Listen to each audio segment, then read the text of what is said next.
Noches, ¿Qué tal? ¿cómo Buenas está? noches. Bien. Bueno, sorprendido con las palabras de la Presidenta, imagino, usted, su espacio. Sí, la verdad que es un dato positivo, que la Presidenta diga que hay un camino de diálogo, me parece que está bien.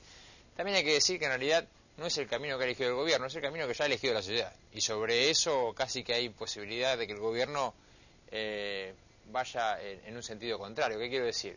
La sociedad decidió que en la Argentina se terminó la hegemonía del gobierno, que el gobierno no va a poder imponer ideas, y empujó una composición parlamentaria en donde el oficialismo ya no tiene mayoría y ningún bloque de la oposición, por cierto, tampoco tiene mayoría. De modo tal que hay un parlamento plural, diverso, en donde de ahora en más las políticas tendrán que salir fruto de un debate, un diálogo y un consenso. Así que me parece que lo que está diciendo la Presidenta es un camino que por necesidad va a tener que transitar el gobierno. Ahora, ¿es una interpretación de lo que pasó el 28 de junio o es una pose, es un discurso más?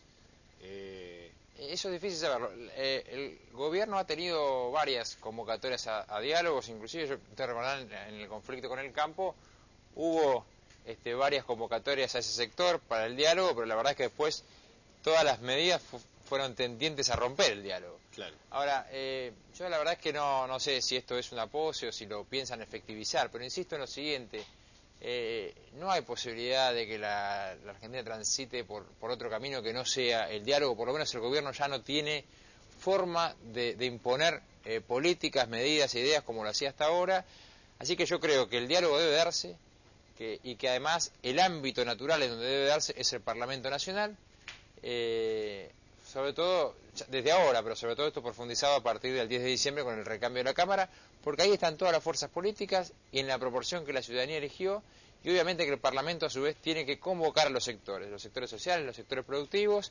Ese tendría que ser el camino de la Argentina que viene, ¿no? ¿Y qué opina de los cambios que realizó en el gabinete?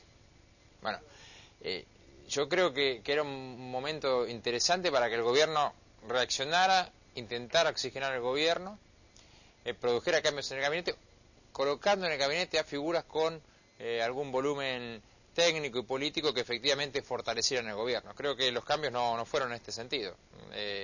Hubo un enroque de funcionarios, pero está muy cerrado el gobierno en la misma estructura, no hubo ninguna apertura, y yo la verdad es que los cambios no lo vi con no tengo una mirada positiva. Por ejemplo, a ver si interpreto, ¿qué cambios imaginaban? ¿Que viniese gente de afuera? No, gente de afuera o gente del propio gobierno que pudiera darle. Pero la verdad es que este enroque a nadie conformó, ¿no? Y además, a ver, nosotros hasta ahora prácticamente no teníamos un ministro de Economía. Estaba Carlos Fernández, todos sabíamos que la economía era manejada por Néstor Kirchner. Lo que esperábamos es la existencia de un ministro de Economía. Ahora viene Vudú, que es precisamente una persona absolutamente ligada y comprometida con las decisiones del expresidente y con el mismo condicionamiento que tuvo Carlos Fernández, es con la presencia de Guillermo Moreno. Esto no es un cambio, ¿no? El Parlamento, el jefe de gabinete es una figura central, porque es el que tiene que entablar ese nexo entre el gobierno o el Poder Ejecutivo y el Parlamento Nacional. La verdad es que si uno espera una etapa de mayor diálogo, indudablemente la figura de Aníbal Fernández tal vez es de la figura del gobierno hoy que más nivel de confrontación ha tenido con los sectores de la oposición, así que a mí no me parece una buena decisión. Y sobre todo porque no se avisora en eso, digo, cambio de política, ¿no? Uno no ve que el gobierno esté pensando en cambiar política y medida, pero bueno, vamos a ver qué es lo que viene. Imaginemos que en la punta de la mesa está la presidenta Fernández de Kirchner, han convocado a los diputados y a su jefa política, Elisa Carrió, y ustedes van a plantear allí un tema. ¿Cuál es el primer tema que van a poner sobre la mesa allí con la presidenta, sí, si esto es posible? Sí, dos cuestiones sobre eso. A mí me parece que, insisto con que el ámbito del diálogo debiera ser el Parlamento, más que un diálogo de la presidenta con dirigentes de distintos partidos, es el Parlamento con la expresión política, con la expresión que los partidos tienen. Pero digo, los temas, yo creo que hay una agenda amplia, pero esa agenda amplia tiene que tener prioridades. Y hoy la prioridad está puesta en la reactivación económica y en la inclusión social, teniendo en cuenta que hay 13 millones de pobres, 4 millones de indigentes en la Argentina, en una Argentina que creció durante 5 años al 8% y que hoy tenemos esta situación. Entonces digo, ¿cuáles son las medidas?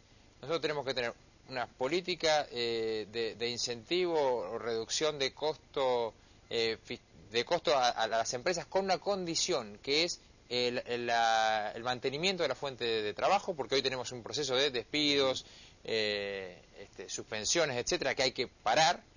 Tenemos que tener políticas de estímulos para las pequeñas y medianas empresas. Tendríamos que tener una resolución para el campo, que es una resolución para el interior, y esto incluye apertura de exportaciones, terminar con la arbitrariedad de la ONCA y una política en materia de retenciones clara que va a implicar, hoy lo señalabas, alguna modificación en términos fiscales. Claro, porque hay que sacar de otro lado, ¿no? No tan fuerte, claro. no tan fuerte, porque también es cierto que con este nivel de retenciones cayó la producción agrícola, perdió casi 30 millones de toneladas. Es decir, si nosotros ahogamos al sector, el sector produce menos. Así que yo diría que si nosotros alivianamos al sector, el sector, por otro lado, va a compensar con el incremento de producción. Y lo otro está claro que la preocupación es la pobreza, y nosotros ahí vamos a insistir muy fuertemente con el ingreso ciudadano a la niñez, un ingreso universal para todos los niños, a condición de que los chicos vayan que se integren en el sistema escolar y en el sistema que también es sanitario. Dinero, eso, ¿no? Interpreto que hay que sacarlo también de... Que también es dinero, y esto tiene que ver con una reforma tributaria que tiene que incluir algunas cuestiones, entre ellos hay que gravar la renta financiera y otras extensiones que están impuestas. Y es una buena decisión. Hoy la presidenta habló de gravar la renta financiera y me parece una decisión correcta, lo hemos pedido en múltiples oportunidades. Es insensato que hoy la renta financiera esté exenta del pago del impuesto a las ganancias. Yo diría que esos temas son prioritarios, y después hay una agenda institucional, hay que recuperar las instituciones, y esto hay que terminar con los superpoderes, hay que otorgar la autonomía al INDEC, hay que dar marcha atrás con el Consejo de la Magistratura para que haya justicia independiente.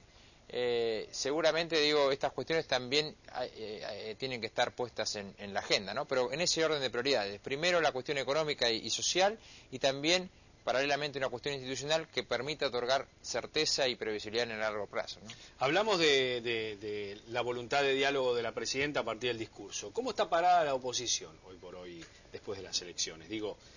¿Se mantienen esos enfrentamientos de campaña o ya hay diálogos entre ustedes tratando de conciliar algunas políticas? Yo diría que la experiencia del año pasado y la experiencia durante todo el conflicto del campo fue que la oposición dialogó mucho. Esto no quiere decir que la oposición coincida en todo, claro, porque tenemos distintas visiones, de modo tal que por ahí, así como hemos tenido coincidencias en algunos aspectos institucionales, tenemos visiones distintas respecto de por dónde debe pasar la recuperación económica, que nosotros creemos que tiene que haber un Estado mucho más activo en el estímulo a los sectores productivos y mucho más activo en la distribución del ingreso. Ahora, me parece que en todo caso las políticas que surjan tienen que surgir de esa diversidad y de esas distintas visiones. No está mal que tengamos dentro de la oposición diferencias de criterios en estos temas, porque, está bien, hace a la pluralidad de ideas que tiene el país, ¿no? A esta hora, ¿algún dirigente del Acuerdo Cívico y Social, de la coalición cívica, ha recibido llamado de alguien del gobierno para comenzar a dialogar o no? No. En este día todavía no. No, en este día no. Pero, bueno, hoy fue el anuncio y, insisto, hay que esperar que esto se dé en el Parlamento y hay que esperar que el Parlamento vuelva a trabajar, ¿no? Que no es un tema menor. Creo que el Parlamento tiene una parálisis muy fuerte. El Parlamento tiene que... yo estoy hablando de un Parlamento a partir de diciembre con otra composición, pero hoy quien tiene el número como para poner a trabajar el Parlamento sigue siendo el oficialismo. Nosotros estamos haciendo un reclamo muy fuerte para que acompañen la necesidad de que nuevamente el Parlamento tenga dinámica y trate temas que la sociedad está esperando, ¿no? ¿Le vendría bien al Acuerdo Cívico y Social una reforma política como la que plantea la presidenta de volver a las internas abiertas cuando hay tantos presidenciables, ¿no? Tantos líderes presidenciables, ¿o no? Sí. De cara al 2011. Yo tengo mis dudas sobre si el camino es la interna abierta, pero sí creo que hay que ir a una reforma política que incluya varias cuestiones, ¿no? Creo que hay que ir a la boleta única. Creo que hay que... Ahí ya coincide con Esteban Bullrich, que se acaba de ir. En eso coincidimos, es un tema en el cual nos hemos puesto de acuerdo casi todos los bloques parlamentarios el año pasado. Hay que ir a una modificación que implique que el proceso electoral y todo el sistema de escrutinio provisorio, por ejemplo, no tiene que estar a cargo del gobierno. El gobierno es el que La mayoría de los países lo tienen fuera del gobierno, con un organismo con autonomía. Hoy por hoy lo tiene el Ministerio del Interior y el escrutinio definitivo la justicia electoral. Así es el sistema acá. Pero tiene mucha incidencia en el proceso y en el provisorio un órgano de gobierno. Claro. Hay